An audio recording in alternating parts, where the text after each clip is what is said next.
Hello students, आज हम study करने वाले हैं ME 208 की यूनिट नंबर 8 की एक particular topic comparison between two stroke and four stroke. इससे पहले वाले लेक्चर्स में हमने two stroke petrol engine, two stroke diesel engine, four stroke petrol engine and four stroke diesel engine के बारे में स्टडी की थी। दैट मीन्स हमारे पास टू स्ट्रोक एंड फोर स्ट्रोक इंजन की बेसिक नॉलेज है। आज इस लेक्चर में हम two stroke and four stroke engine के बारे में क्या करेंगे, कंपेरिजन करेंगे।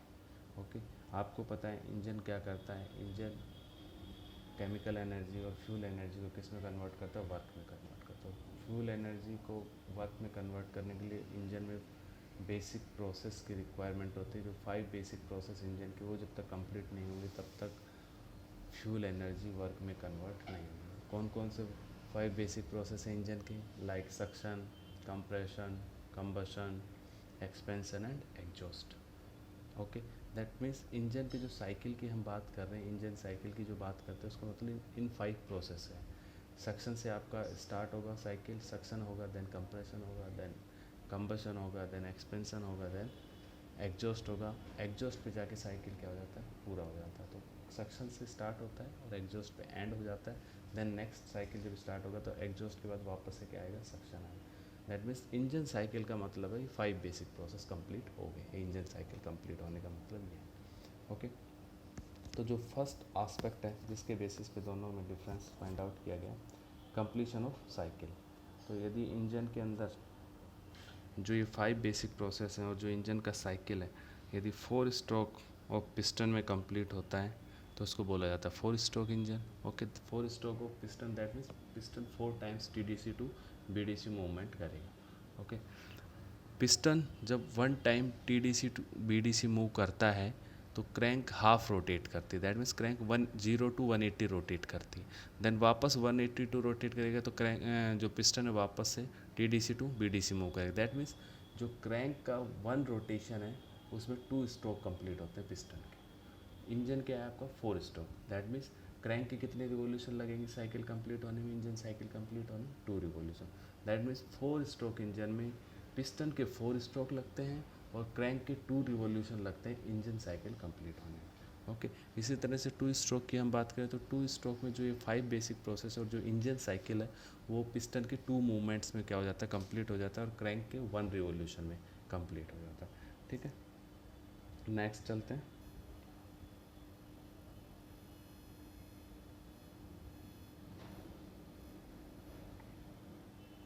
नेक्स्ट है फ्लाई व्हील रिक्वायर्ड।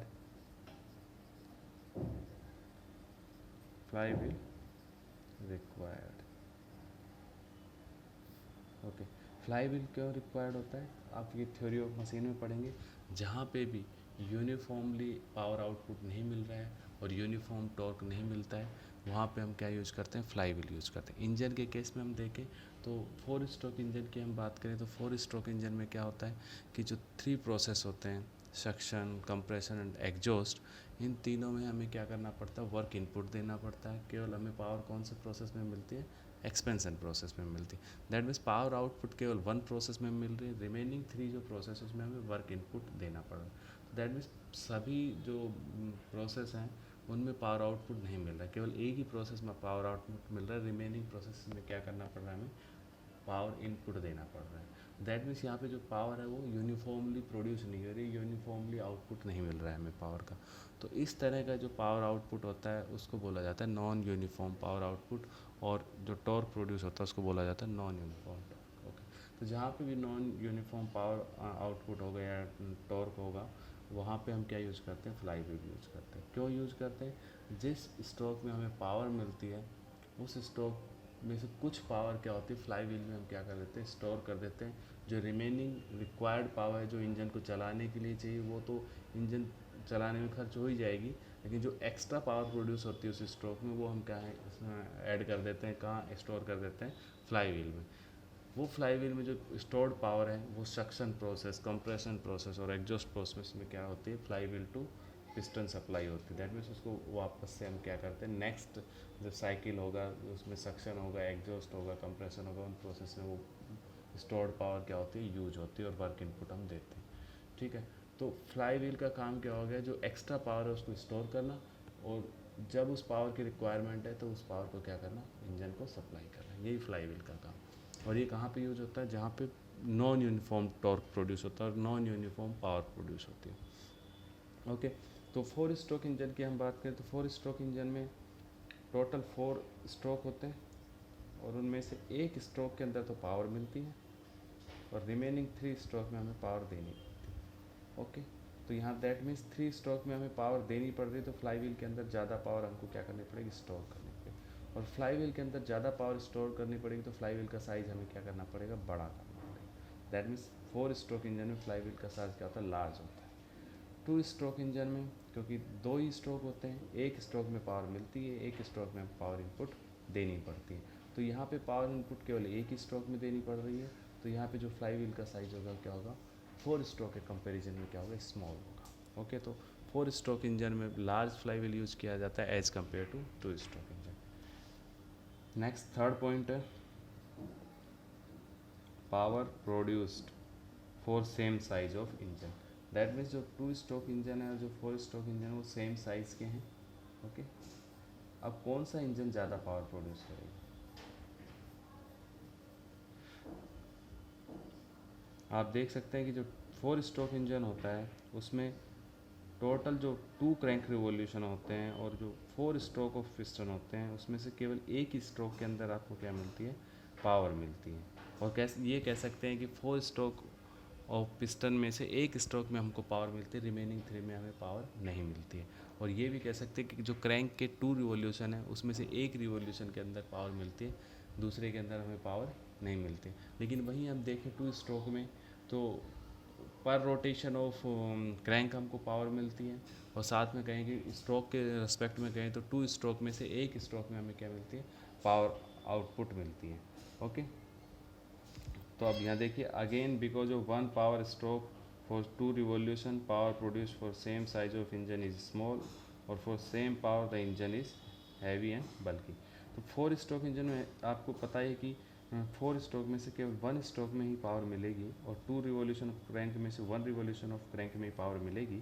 तो इसका मतलब यहाँ पे जो पावर प्रोड्यूसिंग रेट है वो क्या है, कम है। तो यहाँ पे जो पावर आउटपुट मिलेगा वो क्या मिलेगा, कम मिलेगा। पावर आउटपुट क्या मिलेगा, यहाँ पे कम मिलेगा।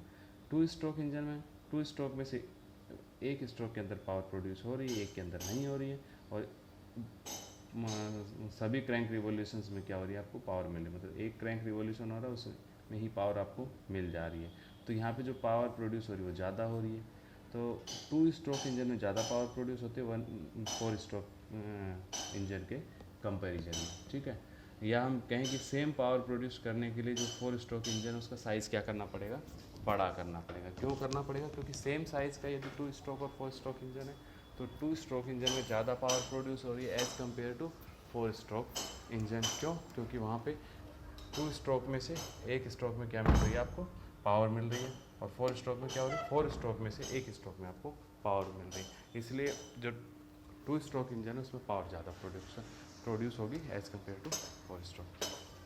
तो क्लियर है यहाँ तक। नेक्स्ट है cooling and lubrication requirement. Cooling and lubrication requirement, आपको पता है कि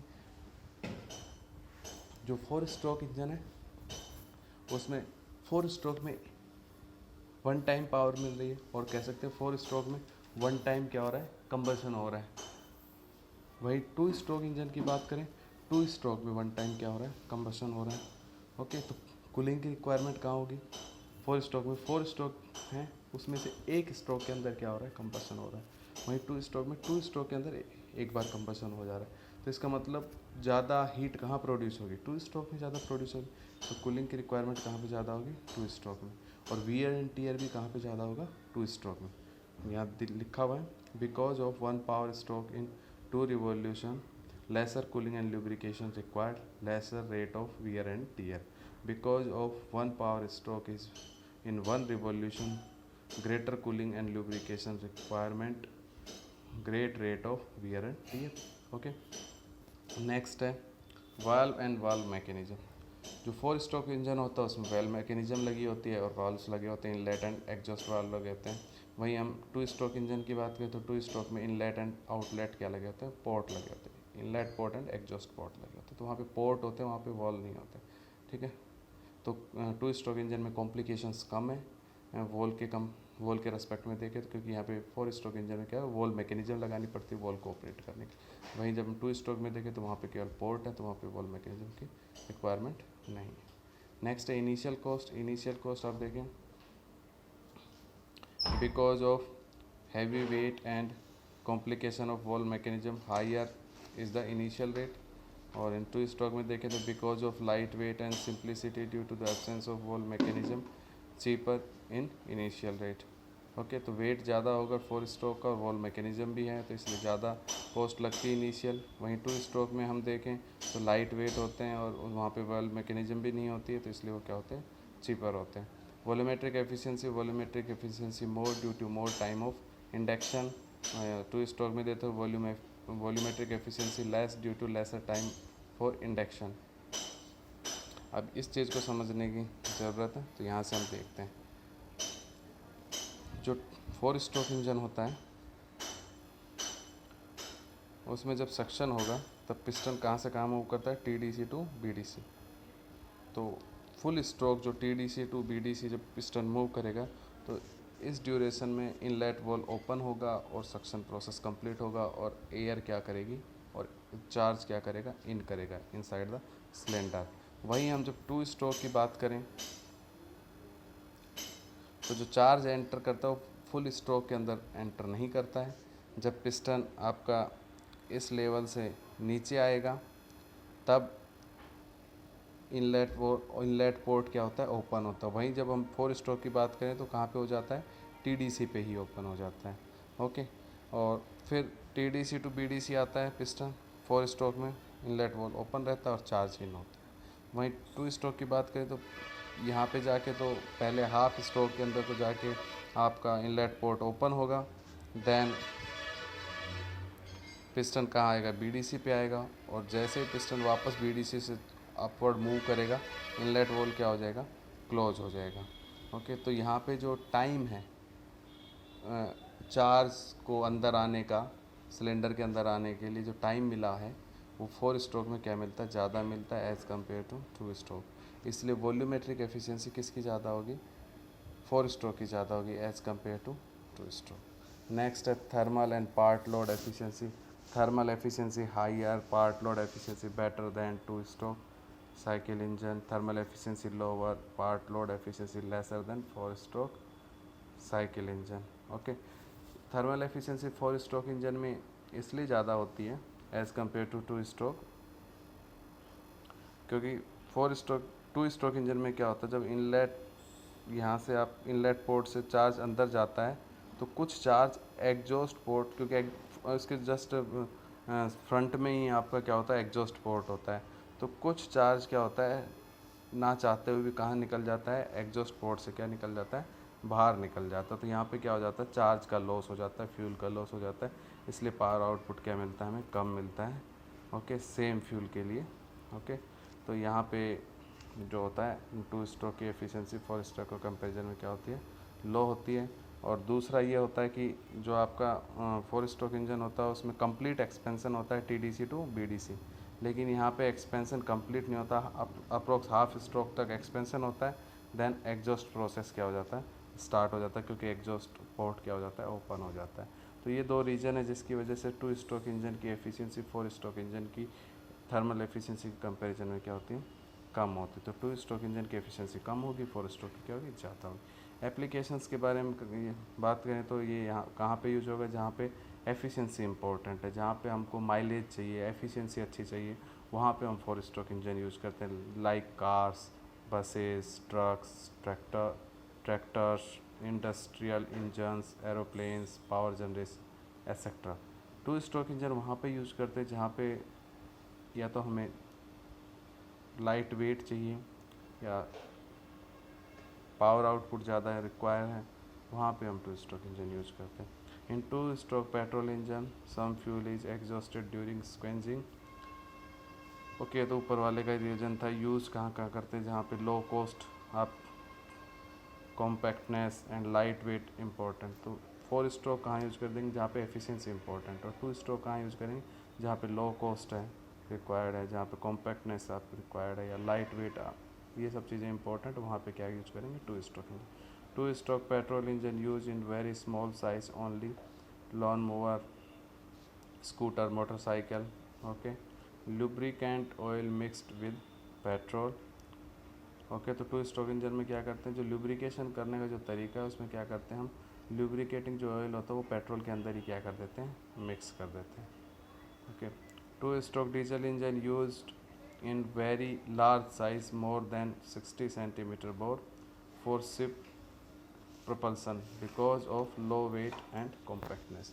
तो जो टू स्ट्रोक डीजल इंजन होता है वो हम यूज करते हैं शिप्स में, और ओके, क्योंकि जो वे पावर टू जो वेट रेशियो होता है वो टू स्ट्रोक का क्या होता है, ज़्यादा होता है as compare to four stroke engine. And जो टू स्ट्रोक इंजन होता है वो क्या होता है, कॉम्पैक्ट भी होता है, इसलिए हम इसको कहाँ यूज़ करते हैं, जो शिप्स होती हैं उसमें to stroke diesel engine use करते हैं।